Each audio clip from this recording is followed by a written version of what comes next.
石海像一个你听说许久，却一直没机会去过的地方，如柳暗花明的世外桃源，令人神往。宋如玉入道2年，虽然天资卓越，但毕竟对灵气以及修炼的领悟还不够，也没人真正领路，一直想要探寻石海，却始终不得要领。如今听闻叶晨要带自己找到石海，他心中激动，恭敬地说：“感谢叶先生赠予机缘。”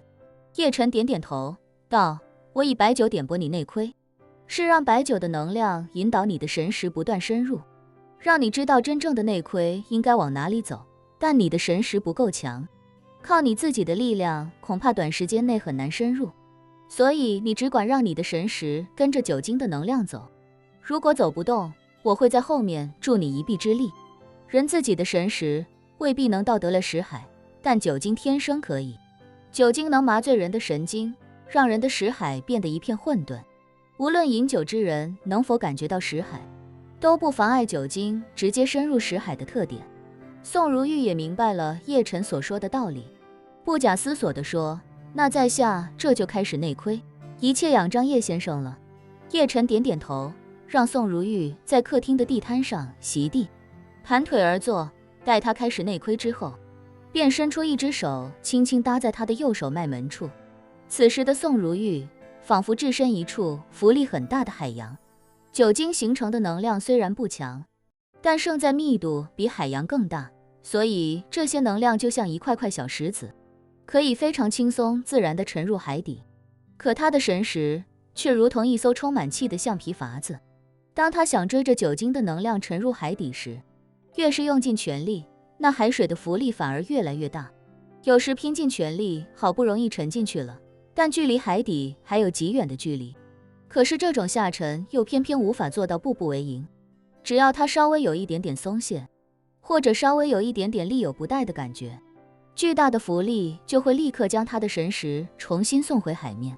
这一次的尝试也是一样，他已经用尽了自己所有的力量，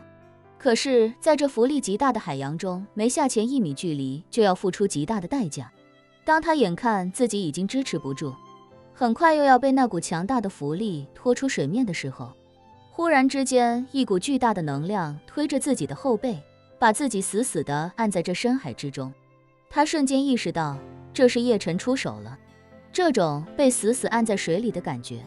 非但没有让宋如玉感到任何惊慌失措，反而让他惊喜无比。叶晨的灵气相比他来说是天上地下，当叶晨的灵气汇入，他就像被一只如来神掌一般的大手，大力且快速地按入海中。很快，自己的神识就来到了之前从来没有逾越过的新深度。修道之人，坎坷险阻无数，这片深海便是他们迈出第一步的巨大阻碍。古往今来，无数修士都在这片深海面前望而却步。只要你无法深入其中，你就永远都不可能更进一步，不可能进入到下一个境界。但这一次，宋如玉的神识被叶晨的灵气推动，一路向着深海的最底部而去。虽然深海只是一个比喻，但也是一个极其恰当的比喻，因为随着宋如玉神识的不断深入，那种仿佛置身深海的压强也越来越大，让他几乎快要支撑不住。某个瞬间，他的甚至承受着巨大的压力，以至于整个人的意识都仿佛随时要被撕碎。不过好在有叶晨护他周全，就在他感觉已经承载不了的时候，只听叶晨的声音在大脑中响起：“不用担心，一切有我。”紧接着，宋如玉就感觉到一股强大的灵气将自己的神识牢牢包裹起来，就像是襁褓裹住婴儿那样，将自己完全裹住。那种安全感一下便充斥全身。接着，宋如玉便感觉自己的神识已经被叶晨带入深海的最底部。原本他还以为感悟识海就是要在最底部慢慢寻找，可让他怎么都想不到的是，当神识沉底的那一刻，整个世界忽然发生了巨大的变化。原本的海底忽然成了另一个世界的天空，仿佛海底有一个能够直接通往另一个世界的通道，让他一下子便脱离了海底，出现在了另一片蔚蓝大海的上空。整个空间仿佛一个只有天和海的世界，天空中极端寂静，甚至没有云彩。而下方的蔚蓝大海也十分平静，只是偶尔有些小小的波动，仿佛有什么东西坠入其中。叶晨的声音再次出现：“宋小姐，这里便是你的识海。”宋如玉惊讶不已，忍不住心念一动，问叶晨：“叶先生，这识海与刚才那片深海有什么不同？”叶晨笑道：“都是海，但刚才的海是阻碍，这里的海才是归宿。”言罢，叶晨说：“你看识海表面那些小小的波动，便是酒精对识海带来的影响。你身体素质比常人强出太多，酒精对识海的影响很微弱，如果普通人喝醉了，整个识海就会如同海啸一般翻天覆地。”原来如此，宋如玉惊呼一声，感叹不已地说：“那神识是不是要进入识海修炼才能事半功倍？”没错，叶晨微笑说道，神识在这里修炼，不但能让你的灵气变得更强，也会让你的感知能力大幅提升。宋如玉强忍住激动，问他：“叶先生，那下次再进入识海，难道还需要您的帮助吗？”叶晨笑道：“拦住你的深海并非一直都在，只要你迈过这道坎，这道坎就相当于被你攻破了，以后也就不存在了。”真的吗？宋如玉欣喜无比，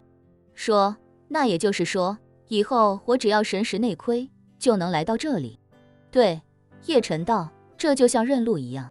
认得路之后，下次再来就轻松多了。说罢，叶晨叮嘱他，到识海中好好感受一下吧，直接从这里一跃而下，沉浸其中，你一定会有意想不到的收获。宋如玉期待不已，神识一动，感觉就像是直接从空中坠落那般，向着识海坠去。这种感觉就像从万米高空自由跳落，可内心却没有丝毫惧怕，